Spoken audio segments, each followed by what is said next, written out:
Ms. Wobler, can you state and spell both your first and last names for the court reporter, please? Corissa Wobler, Corissa Wobler.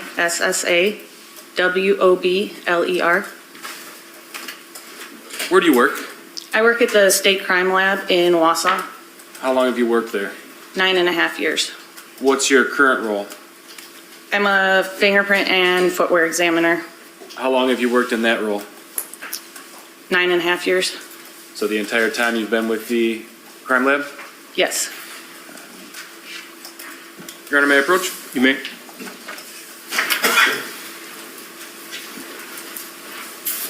I'm going to show you what's marked as Exhibit 335, sorry. Once you have a chance to identify what that is, please let me know.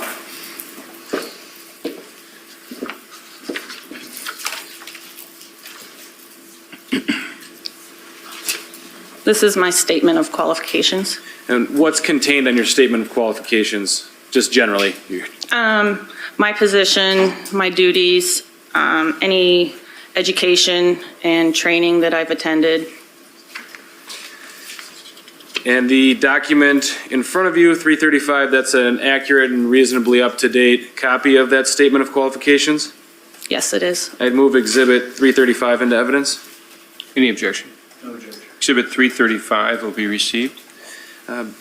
Briefly, if you could just talk about the training, or let's start with education that you have that qualifies you for your position at the crime lab.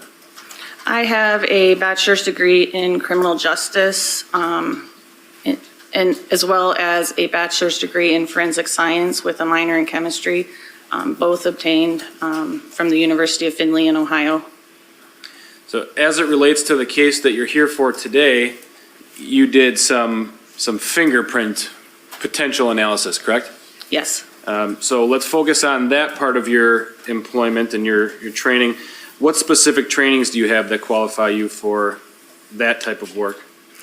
I have approximately 2 years of on-the-job training with the state of Wisconsin at the crime lab. And then also I attend I attend conferences and other trainings provided by other experts within the field. Can you explain the process for processing an item for fingerprint analysis? It depends on the item. There's various processes that can be used. If it's a paper item, there's certain processes that I'll follow.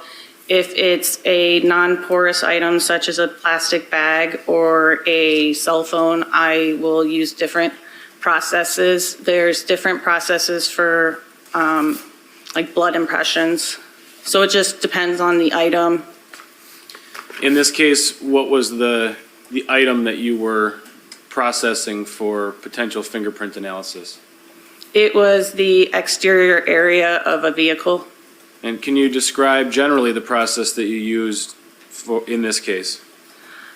On this case, I did a visual exam of the vehicle, and then depending on some of the areas, I used one type of processing for a blood impression on a dark surface and used another blood process on the lighter surfaces. Starting with the dark surface, could you explain what process you used?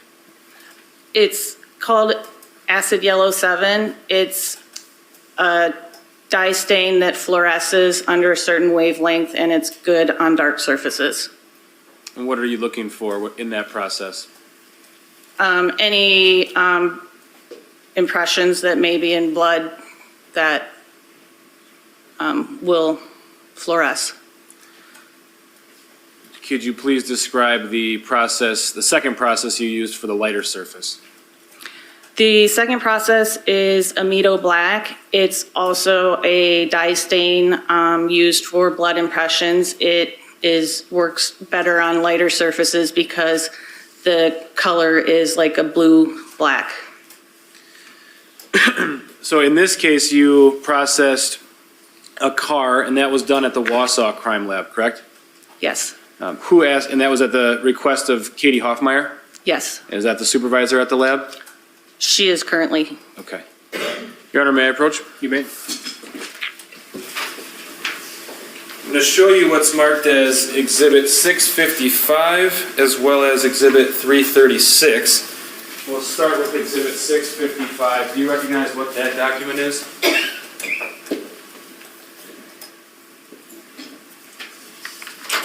yes, it's the receipt of physical evidence from the crime lab that I completed. And does that contain descriptions and locations of the different areas that you processed for potential fingerprint analysis? No. What does that contain? This contains areas that I swabbed for DNA of possible blood. And can you describe that process that you follow? On the vehicle, I did the visual exam and then did what's called a phenolphthalein test. It's a presumptive test for the possible presence of blood. I do a positive control and a negative control to ensure that it is working. And then swabbed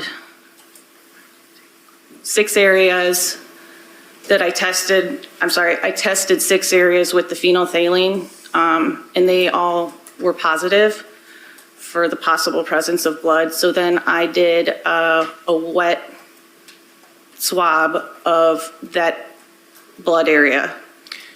And what is the purpose of doing a wet swab of that area? Just to be able to pick up any of the possible blood. And those, so in this case, the vehicle was identified as item B, is that correct? Yes, And then there were corresponding numbers that are associated with each of those different areas that you collected a swab from, is that right? yes, And is that what's contained on Exhibit 655? yes. And that's B30 through 35, is that correct? B30 through 35 are the laboratory item designations that the swabs were given. And those correspond with different marker numbers, correct? Yes. Could you just give a description generally of item, starting with B30 going through B35, explaining where the swab was taken from and what the associated marker number is? Judge, if it's helpful, we have no objection to Exhibit 655, nor its publication. All right, state offering Exhibit 655. Yes, I'll move that and ask to publish it by putting it on the Elmo. All right, Exhibit 655 will be received and you may publish.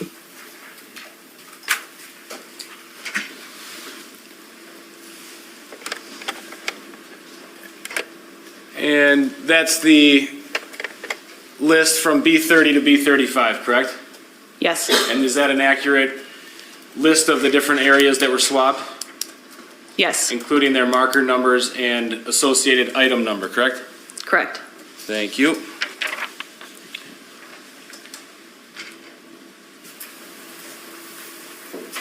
And then looking at Exhibit 336,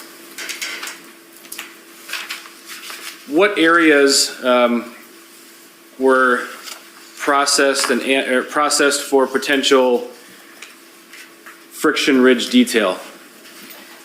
The area of the vehicle that was processed was the exterior rear driver's side door area and window. And when you use the term friction ridge detail, I think I used it there, but what does that term mean? Friction ridge detail is, typically it's considered a fingerprint, but it's the pattern that makes up the fingerprint, and it's actually found on the whole palm surface of the hand as well as the sole of your feet. How many areas on the vehicle did you process for that analysis? I believe there were 11 areas that I scaled. What were you able to compare any of those different areas? No. And what was the reason for that? The areas that I had photographed, I did analysis of the friction ridge detail, and it was determined not to be suitable for any comparisons. And does that mean that there's just not enough quality or detail? Correct. And what would you, if there was enough, what would you be comparing them with potentially? Any known standards. And what do you mean by any known standard? A known standard is a known record of an individual's fingerprints or palm prints. So depending on who was listed on the case, and what standards were available, I could compare those. The fact that there isn't a standard or a sample suitable for comparison, does that mean that nobody's ever touched that area or that object? No. What are some different factors that affect the ability to gather a standard that's suitable for comparison? There's different factors. Some can be environmental if an item has been left out in rain, snow, sun. Some individuals just don't leave good impressions, friction ridge detail, depending on what residues might be present either on the item or on the individual's hands, or how an item is handled. They could all affect whether or not prints are left or even suitable. And Exhibit 336, that's the report you created for this case, correct? Yes, And that contains the information you've already testified to, that there wasn't any friction ridge detail suitable for comparison, correct? yes. I'd move Exhibit 336 into evidence, Any objection? No, Your Honor. Exhibit 336 will be received. and that's all I have. Thank you. Cross-examination? Yes, please. Is it Wobler? Wobler. Ms. Wobler, I have some questions about the swabs that you took, okay? That was on Exhibit 655, which was previously displayed for the jury, right? Yes, And that's where you played a role other than the fingerprint analyst, is that right? correct. So sometimes your role is also to take swabs of a vehicle or other pieces of evidence, right? Yes, And you're looking to see if you're following direction generally from somebody else? yes. Do you have any discretion on your own to say, hey, I want to take a swab of this area because I think it would be valuable or relevant or anything along those lines? Or do you- Yes, it's case dependent, Okay. item dependent. And it, imagine, depends upon what you know, if anything, about the case, correct? Possibly, Yeah, I mean, you can't decide what's relevant or what's not relevant if you don't know some of the background about the case, agreed? possibly. Can you imagine any way in which you'd be able to determine what's relevant, what's not relevant if you don't know anything about the case? I mean, typically don't need to know about the case, but if there's a request for touch DNA or latent print processing, then I can just do that.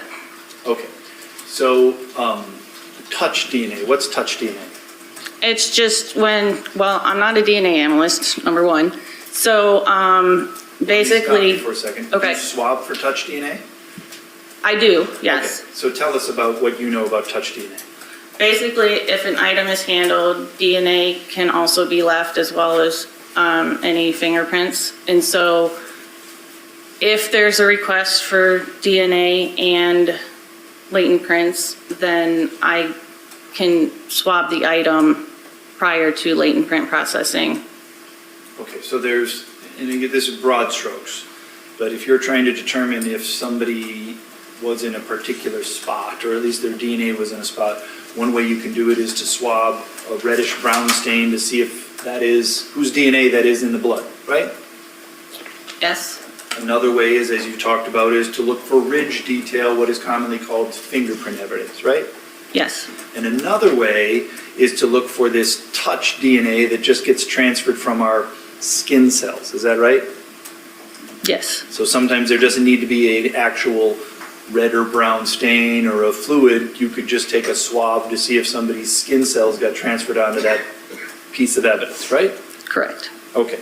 And so in this case, you didn't do any touch DNA swabs, did you?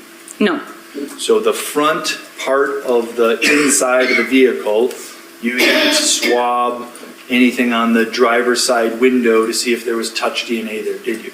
no, You didn't swab the driver's side inside door to see if there's any touch DNA there, did you?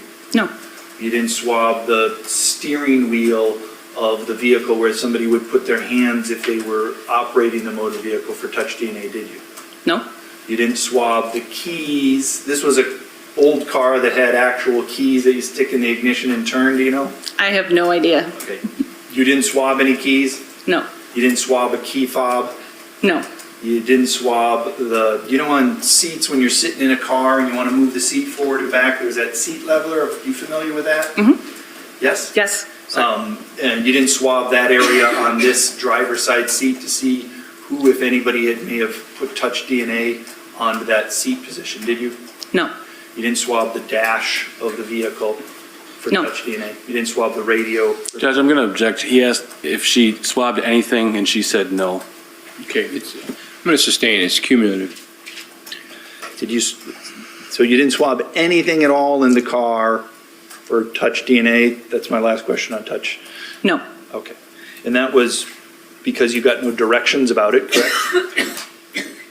I'm sorry? Nobody gave you directions to do that, agreed? Correct. I was just processing a certain area for latent prints. And you were processing a certain area for latent prints because that's what somebody told you to do, right? They requested, yes. There's often in your line of work communication between your lab and the prosecution team, is there not? Yes, sometimes. Yeah. It can sometimes come directly from the district attorney or the attorney general's office to say, go and look for this item. Is that fair to say?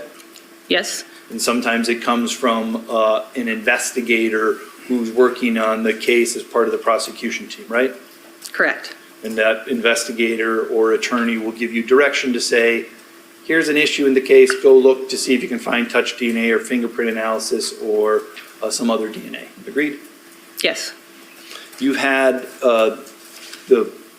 item B was the Ezra McCandless's car, is that right? it was a vehicle. I don't know whose it was. Okay, and that was in the custody there at your crime lab for days, if not weeks? I don't know how long it was there. Okay. Was there, you'd said you'd scaled 11 areas for friction ridge detail, is that right? There were 11 areas that I scaled, yes. I don't know that all had friction ridge detail. I believe a couple of them were swipes that looked like there might be a potential. Okay. And so your scaling of these 11 areas, is that a day's worth of work? Just scaling those, it depends. I mean, because some scales were added after some processing. So How long did that take you? I would have to refer to my notes. I would say at least 2 days. Okay. And then the 6 swabs that you did do that are marked on Exhibit 655, how long does that take you to process those 6 swabs?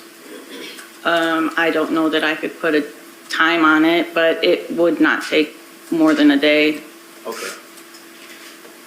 Was there any limit that was put on you as to how many areas you could scale or swab?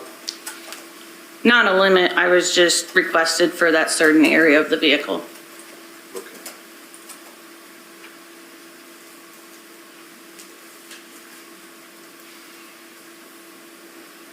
And what you're here to tell the jury is the work that you did, you were not able to find any suitable area for friction ridge detail, is that right?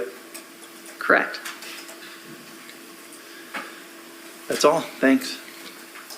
Any redirect? Very brief, Judge. The swabs that you did take, B30 through 35, what is that packaged in once you pull them off the item? They are packaged in a breathable cardboard swab box and then packaged in a sealed envelope. And then where are they stored? In the main evidence room. And then eventually, depending on different requests, could they be sent somewhere for analysis?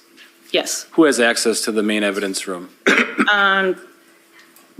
Any laboratory employee with a key. But is it a secured area within the lab? Yes. Thank you, nothing further. Any requests? No, thank you. Okay.